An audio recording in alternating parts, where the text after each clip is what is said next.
Bonjour mes belles âmes, on se retrouve comme d'habitude pour notre rendez-vous quotidien, un jour, une carte. J'espère que vous allez tous et toutes bien. On se retrouve pour le message de ce lundi 4 décembre 2023. Je vous rappelle que l'énergie pour ce lundi reste une fois de plus générale et qu'elle ne pourra pas faire écho avec tout le monde.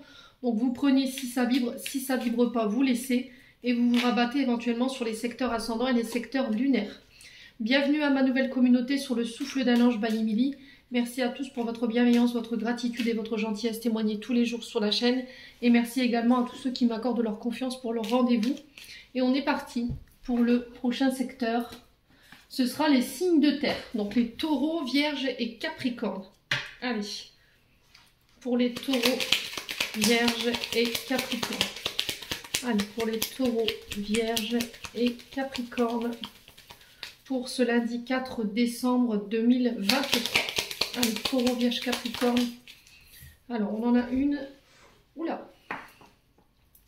Alors, c'est pas une des plus positives, j'ai envie de vous dire. Hein. Donc là, on a les épées. Les épées qui nous parlent de conflit, qui nous parlent de stress, qui nous parlent d'angoisse, qui nous parlent de combat, de bataille. Voilà, c'est faire contre faire sur ce lundi pour vous, les signes de terre. Il y a le fait de devoir se défendre, de devoir prendre position, de défendre ses intérêts, des projets. Ça peut être le fait de défendre une relation également, les signes de terre. Alors ici, il peut y avoir des batailles juridiques. Alors, bataille juridique ici, concernant un membre de la famille ou un membre de votre foyer. Alors moi, je ressens une énergie féminine. Maintenant, on est sur un tirage général, d'accord? Donc, n'hésitez pas à transposer. Ça peut être une énergie masculine avec... si par exemple vous avez un homme en face de vous qui a une énergie yin plus prononcée, forcément il va ressortir en énergie féminine. Donc par rapport à ça, on vous dit qu'il pourrait y avoir effectivement des batailles juridiques concernant des trahisons. Alors il se peut que là vous deviez défendre des intérêts lors d'un procès. Quelqu'un qui vous a trahi, quelqu'un qui vous a menti, quelqu'un qui vous a escroqué. Ça peut être un membre de la famille, mais là j'ai une énergie féminine. Donc est-ce que c'est vous en tant que femme signe de terre ou c'est vous, monsieur, face à une femme. Alors cette femme, elle peut représenter plein d'énergie. Ça peut être votre avocate, ça peut être la juge, vous voyez. Donc il faut interchanger quoi qu'il en soit. Les signes de terre, si vous êtes en procédure judiciaire, concernant un divorce. Par exemple, si votre compagne, elle vous a trahi, elle vous a trompé, que vous avez demandé le divorce, moi j'ai la chance dessus. Si vous avez fait passer le dossier en contentieux pour un adultère, pour moi, c'est vous qui le remportez. J'ai la chance face à cette féminine. Je pense que vous avez une bonne avocate, hein, pour moi, les signes de terre.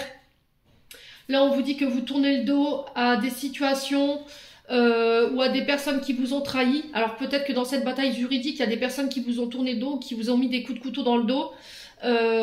Et du coup... vous tournez le dos à ces personnes. Vous ramenez l'équilibre en ce sens, du coup, parce que vous faites le choix de tourner le dos à ces personnes et vous retrouvez des énergies beaucoup plus équilibrées, beaucoup plus stables. Il y a le fait de tenter sa chance avec une femme ou pour une femme, après une période de réflexion, après une période d'introspection, pardon, excusez-moi, j'ai cru que j'allais jamais y arriver.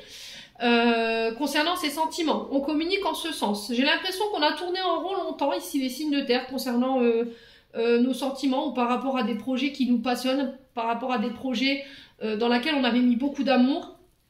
Et après cette période de réflexion, voilà, je décide de laisser derrière moi ce qui m'empêche de pouvoir bâtir ces projets. Voilà, je trouve la solution et du coup je crée un renouveau, je crée un nouveau départ. On est vraiment sur le début d'un projet ici pour certains d'entre vous.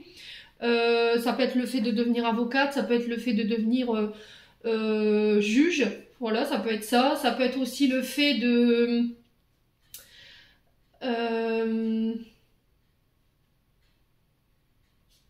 ouais, alors peut-être faire partie d'un groupe de défense, gendarmerie, police, armée de terre. Ça peut être aussi... être professeur de sport. Alors peut-être que vous avez envie d'ouvrir votre enseigne sportive pour tout ce qui est dans le self-défense. Vous voyez, le judo, le karaté, il y a ça en fait qui peut ressortir. Ouais, il y a des communications en ce sens en tout cas et on sent que c'est des projets qui vous passionnent. Il y aura des face-à-face, il y aura des rendez-vous par rapport à ça et du coup je transforme, je transmute, je mets fin à une situation. Il y a quelque chose qui s'arrête, hein. vous transmutez, vous vous transformez. Il y a une fin de cycle ici. Il y a quelque chose de lourd que vous laissez derrière vous qui vous permet de ramener l'équilibre et qui ramène la chance avec une femme ou pour une femme. Voilà, du coup j'ai un renouveau. Suite à ces renouveaux, enfin il y a des face à face, il y a un renouveau suite à ces face à face. On trouve des solutions après une période où on a pas mal tergiversé, j'ai envie de vous dire, au niveau communication. Mais il y a des choix qui ont été faits voilà, avec le cœur. Voilà, c'est pas des choix de raison, j'ai envie de vous dire, c'est des choix qui ont été faits avec le cœur. Voilà les signes de terre. J'en ai terminé pour l'interprétation de vos messages. J'espère de tout mon cœur qu'ils vibreront en chacun de vous. En attendant, je vous envoie plein de belles énergies pour ce lundi. Prenez soin de vous et on se retrouve lors d'une prochaine vidéo.